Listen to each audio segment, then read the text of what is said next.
Finally আমি হাতে পেয়ে গেছি আমার বার্থডে গিফট। মানে বার্থডে গিফটের মধ্যে দুটো জিনিস বানাতে দিয়েছিলাম। তার মধ্যে একটা জিনিস আমি আগে পেয়েছিলাম আর একটা জিনিস পাওয়া হয়েছিল না।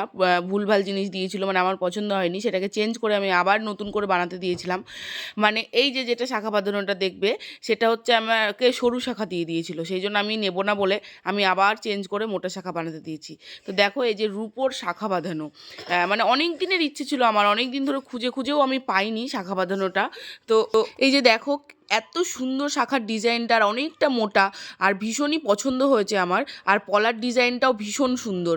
মানে পলা তো সাধারণত লাল পলার ওপরে হয়, আমি তো লাল পলার ওপরে নিইনি, কারণ সাদা জিনিস তো, রূপোর জিনিসটা লাল পলার ওপরে অতটা ফুটছিল না। ওখানে একটা বানানো ছিল, দেখলাম সাদা মেরুনের ওপরে না দারুণভাবে ফুটছে। আর এটা আমার দুটো মিলিয়ে প্রাইস পড়েছে, তোমরা জিজ্ঞাসা করছিলে লাইভেও, অনেকদিন ধরে দেখছো আমার হাতে পলাটা, তো জিজ্ঞাসা করছিলে, কালকেও লাইভে জিজ্ঞাসা করেছো কত প্রাইস পড়েছে। তো দুটো মিলিয়ে মানে শাখা আর পলা মিলিয়ে আমার 10,000 মতো পড়েছে। তো কেমন লাগলো অবশ্যই জানিও।